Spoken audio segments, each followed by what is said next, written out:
Breaking news now. Michigan never disappoints. Michigan's radical Dem Attorney General Dana Nessel looking into possible legal action against two Republican state lawmakers who had the temerity to meet with President Trump last week. According to the reporting of the Washington Post, Nessel is, quote, conferring with election law experts on whether officials may have violated any state laws prohibiting them from engaging in bribery, perjury, and conspiracy.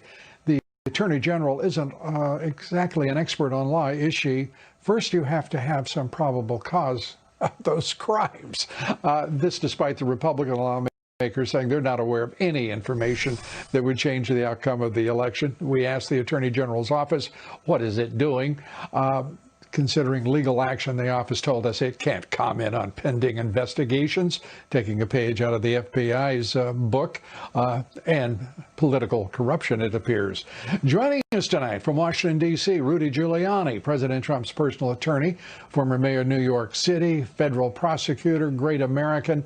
Rudy, good to have you on the broadcast. Let's start with the Attorney General in Michigan deciding to go after two state legislators who met with the president. Oh, they're tough people in Michigan, aren't they? Those radical Dems. And also, were they wearing masks or not wearing masks, or maybe the mask didn't quite cover the nose? I'm not sure. It gets complicated. Meanwhile, the Attorney General of Michigan is missing the fact that 100,000 ballots were brought in at 4:30 in the morning in Detroit in trucks that look like garbage trucks, in garbage pails, actually. All those ballots were counted for Biden with no Republican inspectors around. Yeah. We've got something called witnesses what is it?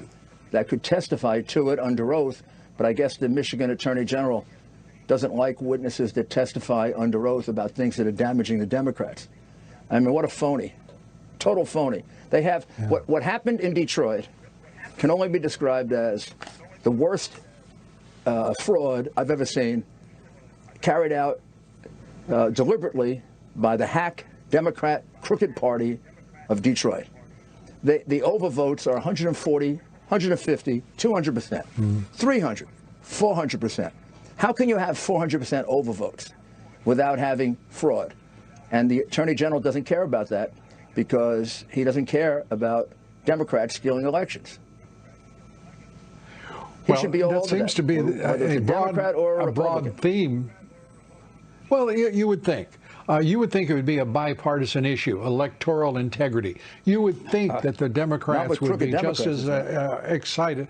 Well, not with crooked. Who knew they were so crooked in Michigan, in Pennsylvania? Just about everybody. The fact is that we weren't prepared for this election, it appears, because some people are getting surprised by what we're witnessing in Philadelphia, in Detroit. Chicago is going to be the next surprise. The question I've got is, now we've been watching you pursue both electoral fraud through the mail-in ballots, electoral fraud as well through the software and the claims about Dominion, a break with Sidney Powell over the weekend. What's behind that, and what is the motive, the reason for the split between Powell and Giuliani et al.? Well, I think it's because we're pursuing two different theories.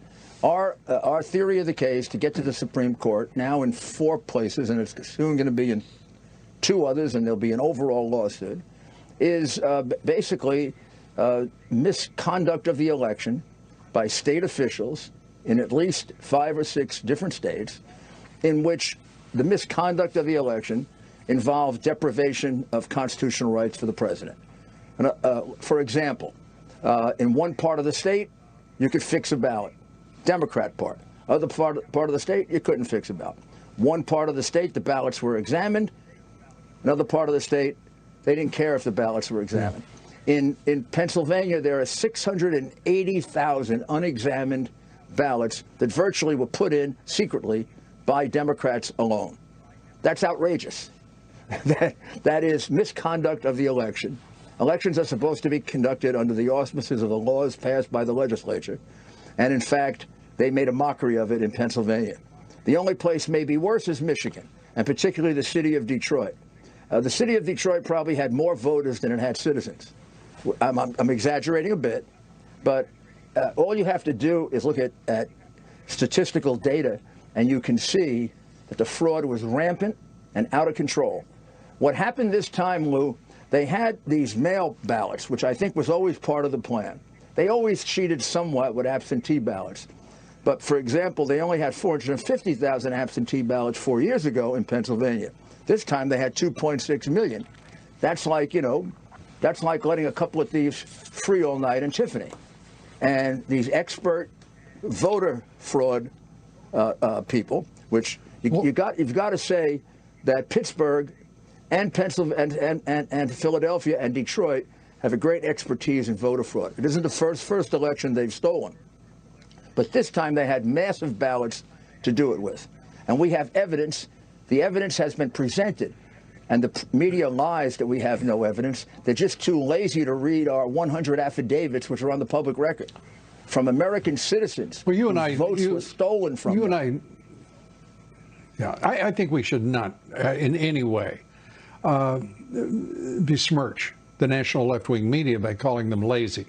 I think you and I both know that they are politically corrupt and aligned through their corporate ownership with the establishment that means to carry out its will, even in an election in which 74 million people cast votes, apparently not knowing what the polls had told them going into it.